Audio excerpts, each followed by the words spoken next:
आज आम्ही या व्हिडिओद्वारे अशा अभिनेत्याची माहिती सांगणार आहोत ज्यांचा जबरदस्त अभिनय त्यांचा सर्वात मोठा शत्रू बनला। चित्रपटामुळे त्यांची अशी प्रतिमा तयार झाली की त्यांचे अख्खे आयुष्य नरक बनून गेले। त्यांच्या संपूर्ण कुटुंबाची वाताहत झाली। त्या दुर्दैवी अभिनेत्याचे नाव गणपत पाटील। चला तर पाहूया त्यांची संपूर्ण कहाणी। मराठी चित्रपटाचा सुवर्ण काळ म्हणजे तमाशापट आणि तमाशा म्हटलं की बाई आणि बाईसोबत नाचणारा नाचा आलाच। नाचा म्हटले की एकच चेहरा डोळ्यासमोर येतो, तो म्हणजे अभिनेते गणपत पाटील। सडपातळ बांधा, लवचिक शरीरयष्टी, चेहऱ्यावर तेज आणि डोळ्यातील नशा अशा गणपत पाटील यांच्या या चेहऱ्याने महाराष्ट्राला अक्षरशः वेड लावले होते। गणपत पाटील यांनी आपल्या कारकिर्दीत विविध भूमिका केल्या। आपली इमेज ब्रेक करायचा त्यांनी खूप प्रयत्न केला, मात्र प्रेक्षकांनी त्यांना नाचाच्या भूमिकेतून बाहेर येऊच दिले नाही। या नाचाच्या भूमिकेने त्यांना आयुष्यभर त्रास दिला। गणपत नायको पाटील असे त्यांचे पूर्ण नाव। 20 ऑगस्ट 1920 रोजी कोल्हापूर येथील एका गरीब कुटुंबात त्यांचा जन्म झाला। लहानपणीच वडिलांचे निधन झाले। वडिलांच्या मृत्यूनंतर त्यांच्या आईसह त्यांना 7 जणांच्या कुटुंबाचे पालनपोषण करण्यासाठी गणपत पाटील यांना क्षुल्लक कामे करावी लागली। नाईलाजाने कुटुंबासाठी मोलमजुरी करावी लागली। भाजीपाला विकण्यापासून ते सर्व प्रकारची कामं त्यांनी केली। त्या दरम्यान कोल्हापूरमध्ये जे मेळावे असत त्यात त्यांनी काम करायला सुरुवात केली। तसेच रामायणमध्ये सीतेची भूमिकाही ते करत। या अशा कामामुळे त्यांना कॉलेज कुमारी या नाटकात काम करण्याची संधी मिळाली। बालकलाकार म्हणून त्यांची पहिली भूमिका बालध्रुव चित्रपटात अतिरिक्त कलाकार म्हणून होती।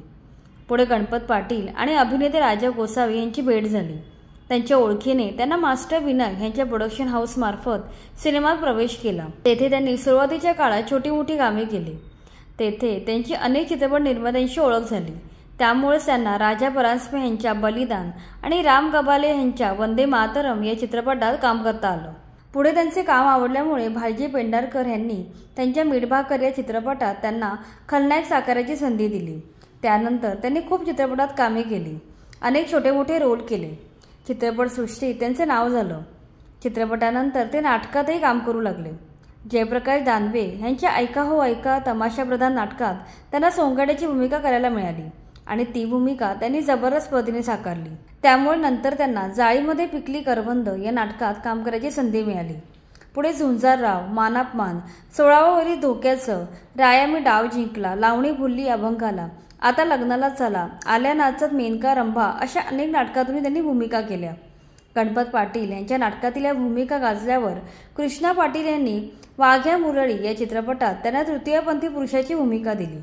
त्यासाठी त्यांना 1954चा चरित्र अभिनेत्याचा महाराष्ट्र शासनाचा पुरस्कार मिळाला। या चित्रपटानंतर खऱ्या अर्थाने नाचाची भूमिका आणि गणपत पाटील हे समीकरण मराठी तमाशापटात दृढ होत गेलं आणि त्यांना अनेक चित्रपटांमध्ये नाचाच्या भूमिका मिळाल्या। 1965 आलेल्या केला इशारा जाता जाता या चित्रपटातही त्यांच्या भूमिकेला प्रचंड लोकप्रियता मिळाली। 60च्या दशकात मराठी सिनेमाला तमाशापटाने ग्रासून टाकले। मल्हारी मार्तंड, रायगडचा राजबंदी, बाई मी भोळी, देवा तुझी सोन्याची जेजुरी, सांगू मी कशी, सुरंगा म्हणतात मला, छंद प्रीतीचा, धन्य ते संताजी धनाजी, एक गाव 12 भानगडी, खंडोबाची आण, गणगवळण, गणानं घुंगरू हरवलं या सिनेमातून गणपत पाटलांची नाचाची भूमिका अधिकाधिक लोकप्रिय होत गेली। पुढे त्यांनी पावनखिंड, नायकिणीचा किल्ला, आकाशगंगा, शिकलेली बायको, गावची इज्जत, थोरातांची कंबळा, सवाल माझा ऐका, सोंगाड्या, 2 बायका फजिती ऐका, नेताजी पालकर, मंत्र्यांची सून अशा अनेक चित्रपटातून भूमिका केल्या। नायिका कोणीही असो, जयश्री गडकर, लीला गांधी, उषा नाईक, उषा चव्हाण, परंतु त्यांच्या मागे असणारा नाचा म्हणजे एकच, ते म्हणजे गणपत पाटील। जर तुम्ही जुन्या मराठी सिनेमातील लावण्या पाहता तेव्हा त्यातील लावणी सादर करणारी अभिनेत्रीचे लटके झटके यापेक्षा तिच्या पाठीमागे असलेला गणपत पाटील आणि त्याच्या भावमुद्रा तुम्हाला खिळून टाकतात। बाई मी पतंग उडवीत होते या लावणीत जितकी आपल्याला जयश्री गडकर आठवते तितकाच त्यातील गणपत पाटील यांनी उभा केलेला नाचाही आपल्याला आठवतो। बायके चिरक्या आवाजात बोलताना उजव्या हाताची तर्जनी हनुवटीवर आपटीत आता ग बया असं म्हणणारी गणपत पाटलांची नाचाची भूमिका प्रचंड गाजली। नाचाच्या भूमिकेमुळे त्यांच्याकडे पाहायचा समाजाचा दृष्टिकोन वाईट झाला। सुरुवातीला गणपत पाटलांनी याकडे दुर्लक्ष केलं, पण नंतर त्यांना आणि त्यांच्या कुटुंबियांना ह्याचा खूप त्रास होऊ लागला। पण गणपत पाटलांना या नाच्या भूमिकेतून मुक्तता मिळत नव्हती। त्यांचे गुरु भालजी पेंढारकर यांच्याकडे त्यांनी आपले दुःख मांडले, मग भाळजींनी त्यांच्यासाठी खास सख्या सजना हा चित्रपट बनवला, ज्यात गणपत पाटलांची नायकाची भूमिका होती। याच काळात त्यांच्याकडे शांताराम बापूंनी पिंजरा या चित्रपटातील नाचासाठी गणपत पाटील यांना कास्ट केलं होतं। मात्र परत नाचाची भूमिका करायला त्यांनी नकार दिला। त्याऐवजी त्यांनी सख्या सजनामध्ये अभिनय केला। पण दुर्दैवाने प्रेक्षकांनी गणपत पाटलांच्या या भूमिकेला स्वीकारले नाही आणि पुन्हा नाईलाजाने त्यांना त्यांच्या मूळ नाचाच्या भूमिकेकडे वळावे लागले। त्यांचे लग्न प्रमिला पाटील यांच्याशी झाले। मराठी सृष्टीतील कलाकार मंडळी प्रमिला पाटील यांना मावशी म्हणून हाक मारत असत। मायाळू आणि तितक्याच गंभीर अशा प्रमिला पाटील गणपत पाटील यांच्या पाठीशी खंबीरपणे उभ्या राहिल्या होत्या। गणपत पाटलांच्या या इमेजचा त्यांच्या कुटुंबियांना त्रास होऊ लागला। त्यांच्या मुली जेव्हा शाळेत जाऊ लागल्या तेव्हा समाजातून त्यांच्यावर टीका होऊ लागली। गणपत पाटील यांची पत्नी जेव्हा सार्वजनिक कार्यक्रमात जाऊ लागली तेव्हा इतर बायकांकडून तिच्यावर शेरेबाजी करण्यात येऊ लागली। तरीही प्रमिला पाटील यांनी त्यांच्या संसाराचा गाडा सुरळीत चालू ठेवला होता।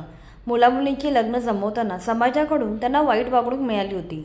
आलेले प्रत्येक स्थळ गणपत पाटलांच्या पडद्यावरील इमेजचा विचार करून त्यांच्या चारित्र्यावर शेंदुडे उडवू लागले।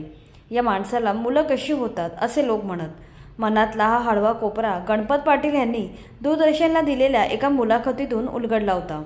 तेव्हा त्यांना अश्रू आवरता आले नव्हते। नंतर त्यांनी स्वतःचे रंगनटेश्वराचे आत्मचित्र देखील लिहिले। एवढं सगळं दुःख सोसूनही गणपत पाटील आणि प्रमिला पाटील यांच्या चेहऱ्यावर मात्र कायम हसू असे। लावण्यवती हा त्यांच्या महत्त्वाचा रोल असलेला शेवटचा चित्रपट होता। 2006 साली मुख्यमंत्री गणप्या गावडे या चित्रपटात त्यांनी अत्यंत छोटी भूमिका साकारली होती। 2005 साली त्यांचा जी गौरव पुरस्कार देऊन सत्कार केला गेला होता। त्या कार्यक्रमात सुलोचनाबाईंच्या हातून पुरस्कार स्वीकारताना ते रडले होते। अखिल भारतीय मराठी चित्रपट महामंडळाने 2006 मध्ये गणपत पाटील यांना त्यांच्या मराठी चित्रपटसृष्टीतील योगदान आणि सेवेसाठी चित्रभूषण पुरस्काराने सन्मानित केले। गणपत पाटील यांनी सुरुवातीला खूप प्रकारच्या भूमिका केल्या, परंतु लोकांच्या लक्षात राहिल्या त्या त्यांच्या नाचाच्याच भूमिका। या अभिनेत्याचे 23 मार्च 2008 रोजी वयाच्या 88व्या वर्षी कोल्हापूर येथे निधन झाले। 2013 सालचा विशेष दीनानाथ मंगेशकर पुरस्कार त्यांना मरणोत्तर जाहीर झाला होता। 2010 साली रवी जाधव यांचा नटरंग चित्रपट प्रदर्शित झाला। यात थोड्या प्रमाणात ही समस्या दाखवली होती। अतुल कुलकर्णी यांच्या भूमिकेचं कौतुक झालं होतं। गणपत पाटील जर यावेळी हयात असते तर त्यांना आपले जीवन पडद्यावर पाहायला नक्कीच आवडलं असतं। गणपत पाटील आपल्या आयुष्यातील सगळे दुःख, अपमान, तिटकारा हे शोषित गेले, मात्र अंती त्यांच्या हाती फारसे काही लागले नाही। चित्रपटाच्या रुपेरी पडद्यावर आयुष्यभर नाचा म्हणून वावरलेला हा माणूस आपल्या शापित भूमिकेचे सोने करून गेला। ही होती गुणी परंतु अभागी अभिनेते गणपत पाटील यांची जीवन कहाणी। तुम्हाला व्हिडिओ आवडला असेल तर लाईक करा आणि मराठी चित्रपटसृष्टीशी निगडीत अशाच माहितीपूर्ण व्हिडिओसाठी आमच्या चॅनलला सबस्क्राईब करा।